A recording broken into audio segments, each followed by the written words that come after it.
Emmerdale's Charity Dingle desperately tries to isolate herself from her family next week after accidentally stabbing her husband Mackenzie Boyd.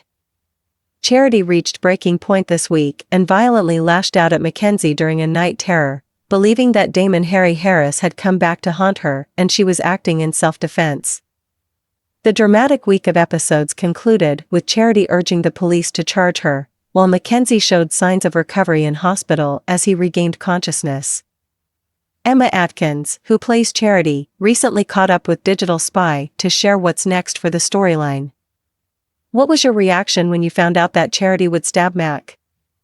I guess I was first quite worried about how feasible that could be, but I did have a really interesting conversation with a psychologist about how Charity's night terrors had built this up. With constant severe sleep deprivation, it was almost like an out-of-body experience for Charity. She's not herself. She's not behaving in a way that somebody would if they'd had a full night's sleep every single night. Sleep deprivation causes all sorts of alarming things to take place in one's psyche. So once I'd spoken to the psychologist, I thought, oh my goodness, this sort of thing actually can happen. I knew that I had to commit and make it as interesting, believable, and authentic as possible.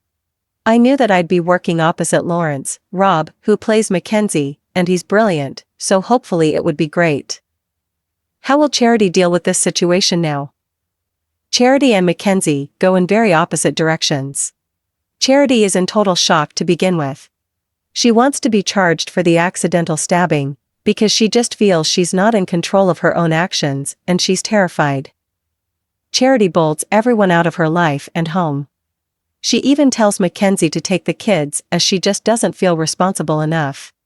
She's frightened with what she might do.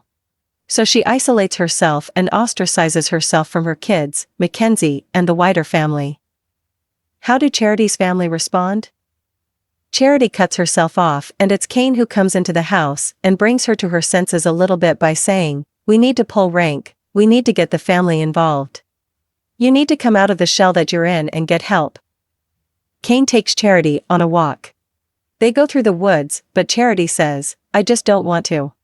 I can't be with anyone, I can't be near anyone, I don't trust myself." Kane asks why Charity won't consider counseling, but Charity feels that once she unravels this hellhole of her life to someone, there's no stopping her, and who knows what might come out. Kane still thinks it's a good thing and makes reference to the fact that Kyle killed Al, because he's obviously been through counseling as well. Charity doesn't think that it's the same kind of situation. So she's just trying to deny that she needs help. Obviously Chaz comes to the rescue as well. Eventually Charity makes an appointment with a doctor and she agrees that she needs help, real help. Can you tell us about Charity's scenes with the psychologist? Dr. Kavanaugh refers her to a psychologist and they have this amazing therapy session.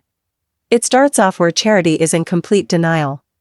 She's being very sarcastic and completely rude to this lovely woman, who's trying to help her open up these doors to healing and finding some way in, but every time she tries she blocks her. Then it takes a beautiful turn. The psychologist asks, "Look, why not talk about a lovely childhood memory, a pet that you might have had?"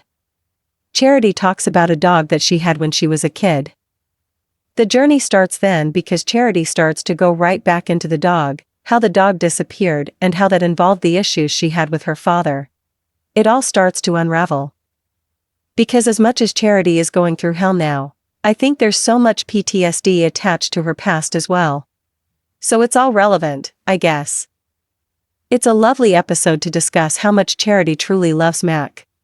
He's the one person that she feels that she has begun to love and let her guard down. This person is perfect for her, but she feels she's completely ruined it and lost his trust. Do they have a future? There's a lovely scene coming up where Charity has had a therapy session and she just can't take it anymore. She just wants to run away a little bit, so she does. Mac goes hunting for her and finds her broken down in exactly the same spot where they met. Mac brings that to her attention. It's a love story. I think it would be such a shame to have come all this way, built these bridges and cemented their future, despite what's happened with the stabbing, only for them to split up. I mean, the stabbing was so accidental, it's not like there's any intention there. But obviously it's down to Mac whether he can live with that, but of course he can, because he loves her. If they can get through this, they can get through anything. If you were to list what they've experienced over the past 2 years alone, you'd be like, has that really happened to a couple? Is there a part of you that thinks they should call it a day after so much destructive drama? I think the beauty with Charity and Mackenzie is they are not particularly destructive to one another. Whenever they are together, they have fun and want to make each other laugh. There's never a want to bring the other one down, it's always been to big each other up. I think there's been catastrophic events around the circumstances, like Max sleeping with Chloe and the breakup. When you actually pinpoint it all, I don't think they're a destructive couple. I think they are a brilliant soap couple, and I think they should stay together. If they hadn't broken up for a while last year, we wouldn't have had this roller coaster of stories. I feel very lucky and blessed. They've been quite serious and dramatic, and again, I've loved that. I am looking forward to a little bit of light humor to go with the serious stuff.